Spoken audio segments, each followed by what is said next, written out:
What's up, y'all? This is Francisco with Covenant Dispatch LLC, and welcome to my channel, guys. If this is your first time visiting my channel, please do me a favor.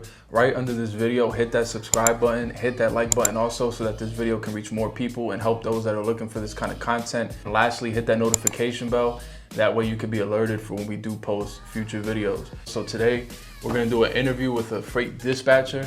And so this is Wilkins. He does freight dispatching in the intermodal trucking space.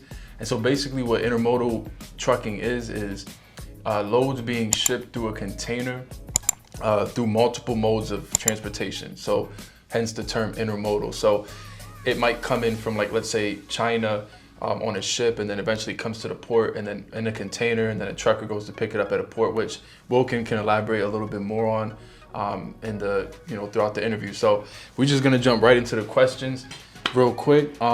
So really just tell us, what your name is, who you work for.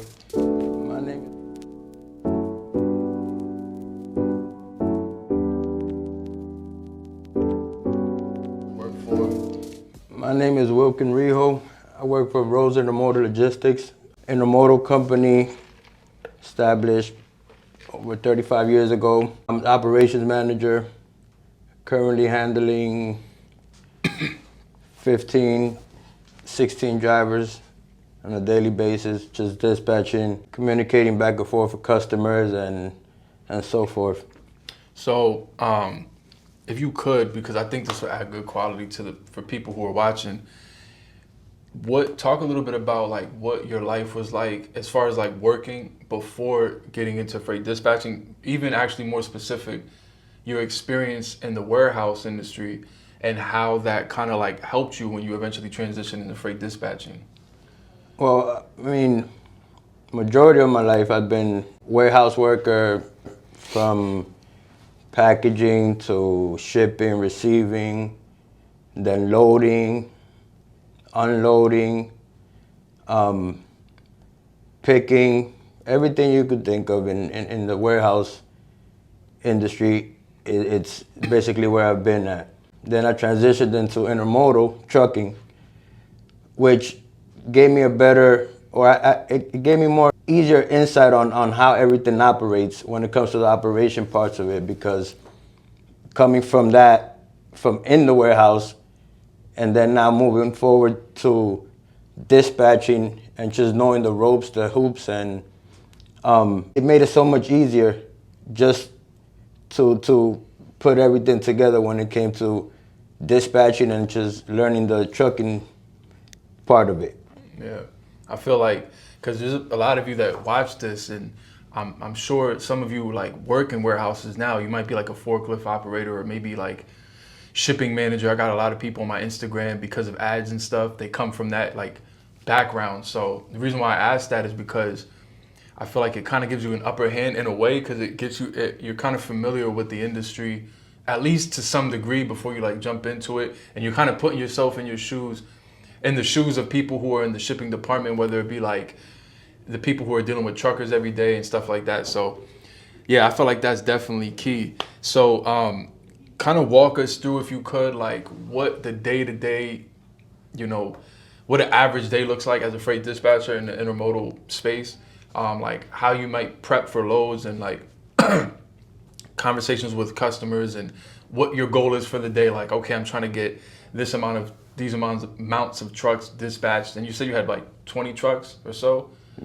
Average 15, 20. Yeah, because people ask me like, how is it even possible for a person to dispatch that many trucks? So if you could just kind of like break down what a day-to-day looks like, more or less. As far as that, just let me get that out the question. The software you use to dispatch, yeah, that's true, is what's gonna help whatever it is you're doing. Whatever technology it's up to date now, it'll make it that much easier. You could dispatch 50 drivers in a course of 25 minutes. But the day-to-day is just customers. Obviously, relationship with customers on email threads, reaching out to customers, building the relationship to get the freight from specific customers. Yeah. There's loads coming in. If we're intermodal and we have a company down in Chicago, We're trying to get both ends, origin and destination. Pick up in origin, ships out in the train, gets destination Harrisburg per se. And then we handle it that way. We'll meet up we get our drivers dispatched.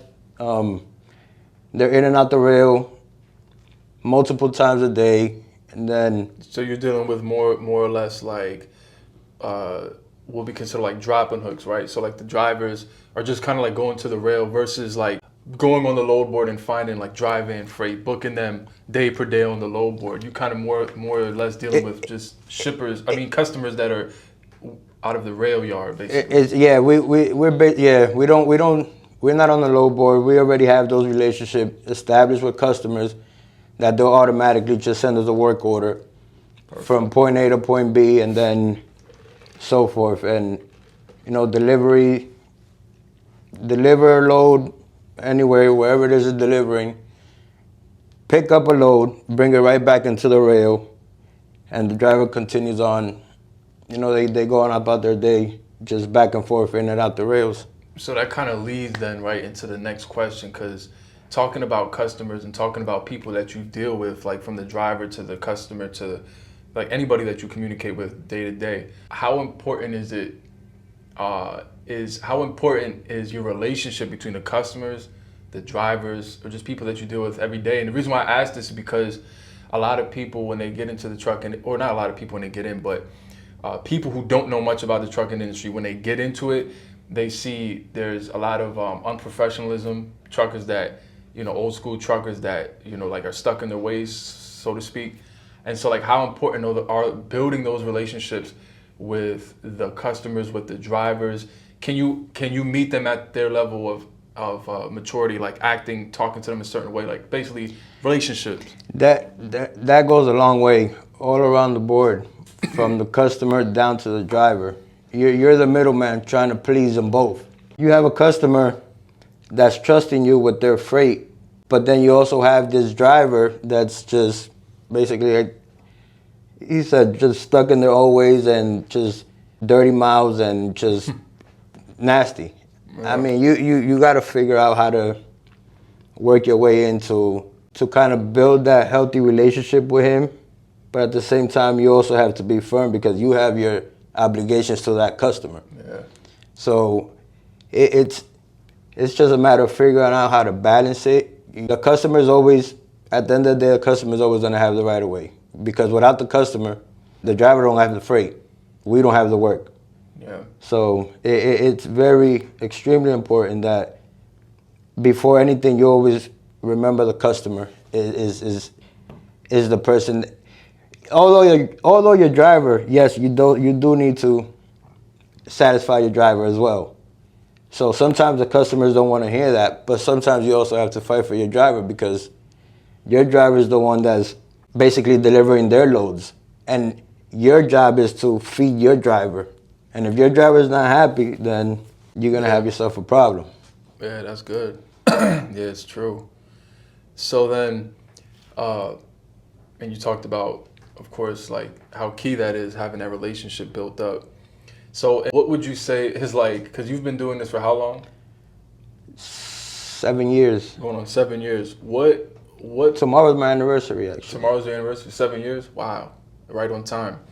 So what would you say, if you could give one pro and then one con of freight dispatching for people who might like be interested in the industry or interested in that career field, like give us like one pro and one con of the industry. As far as just industry itself or the rail particular? Yeah, that's good. I'll say the rail, to be specific with the rail, because that's what you do. But on the freight dispatching aspect of it, as far as dealing with drivers, dispatching them, the paperwork you have to do and stuff like that, pros and cons of the whole lifestyle. I mean, pros. Honestly, it's not an OTR kind of operations that you have to go and fight to get a certain amount, whatever your rate is, you're requiring to get your loads covered. You're getting a full dray on one end for your back and forth mileage, versus just one-way mileage. And on top of that, you're getting a fuel surcharge added to that rate. That's good. Actually, let's talk about that too, because most of you guys are probably familiar. If you're already dispatching, you have customers, carriers that you dispatch for. We usually deal with the spot market freight, which is literally just freight on the load boards. And so by and large, the rates that we dispatch for are all-inclusive rates. So if the broker is giving you a rate or you're negotiating for a particular rate, the how much the fuel is basically implemented already into the total of the rate. So the way rates are negotiated is the line haul, and the line haul is basically just the mileage from the pickup to the drop off. But then in the intermodal space, and I've seen it sometimes on the load board, but between negotiating for rates with brokers in the spot market, but in the intermodal space, their rates are negotiated based upon line haul and fuel surcharge. So if you could like break that down, kind of what that is. So your line haul is basically your round trip mileage, 200 miles, based at, let's just say, $2.25 a mile. And then on top of that, whatever fuel surcharge percentage, which currently it's at, I would say 38%, 39% additional to your line haul. So basically, if a load was $1,000, let's say the rate, the fuel surcharge that you would, so when you're negotiating that load, you might say, okay, the rate is $1,000, and then you're also going to add 38% of that 1,000 to the fuel rate. So that'd be like, what is that, 1,380? Yeah. Like that. Wow. And I feel like, yeah, that's more, in my opinion, it's more of like a steady way to book freight. Like you said earlier, it's not like you're fighting for loads on the load board, which isn't entirely bad, but the idea is to build relationships with customers, and because I'm sure every once in a while you have to and you still got to battle in a way, because you have competitors, and everybody drops rates, and some are higher than others. So it's still, you're still battling, but it's not the same as if you're in the low board when you're dealing with 1,000 drivers versus 150 drivers or 200 drivers throughout all the companies in the area. So it makes a big difference. So what did you see, and I'm just actually adding this question because I feel like it also adds value to people that are wondering, what difference did you see from 7 years ago and then post-COVID when it came to fuel surcharge, line haul rates, and just intermodal altogether, like how it functioned, what the potential was, and everything like that? 7 years ago when I started, new to the business, I didn't really know too much about it. But 2018 was, from my understanding, one of the best years intermodal has ever had. COVID, on the other hand, now, COVID came in, once everything stopped shipping as well, it just killed it. It killed it for drivers. Was 2019 COVID? 2020. Yeah, beginning of 2020, like March 2020, I believe. 2020, it was a little roller coaster, not too steady, not too much freight because there was no vessels coming in from China. And then warehouses being closed down. Some places they had no operations going on, so there was nothing shipping or anybody receiving, and if they were receiving, it was very minimal. So it took a hit. Drivers took a hit on it. But then again, once everything started opening up, it started flowing again. 2022 was a pretty decent year for drivers, intermodal drivers. So basically, man, to wrap it up, what advice would you give to somebody who's aspiring to possibly get into the freight dispatching space, maybe even more specific, the intermodal, but just altogether, just dispatching freight? What, someone who's aspiring or just maybe considering it, what advice would you give them before they jump into it? And then anything else you would want to add into that? Always be mindful of your driver. Yes, you have your customers that you have to take care of, but at the end of the day, you have drivers that have a family that they need to feed. Treat them as your own family. Don't treat them as a number. When you treat them as a number, you lose them. Show them that you care. You know, just take time to hear them out. You know, because sometimes they go through it, and we're over here just sitting in the office and not knowing what's going on the road, and it gets vicious out there. You know, some drivers, they have bad days. A lot of drivers have bad days, but just give them an ear from time to time. You know, check in on them, talk to them, and always remember that at the end of the day, they have a family to go home to as well. You know, don't take it lightly what they're willing to do out there to feed that family. So it'll go a long way for you if you ever decide to jump into this field. A relationship with your drivers is extremely important, because those are the ones that are going to bail you out of the things that other drivers may not want to do. So yeah, that's good. Yeah. Just remember that. Cool. Is there anything else you wanted to add? You can wrap it up. Well, I never saw the cons. Yeah. Oh, yeah. We have to circle back to that because you talked about pros but not cons. So we could wrap it up with the cons. What are the cons? I mean, the rail is a whole different breed for those that are not used to it. Some people come from OTR thinking, oh yeah, it's sweet.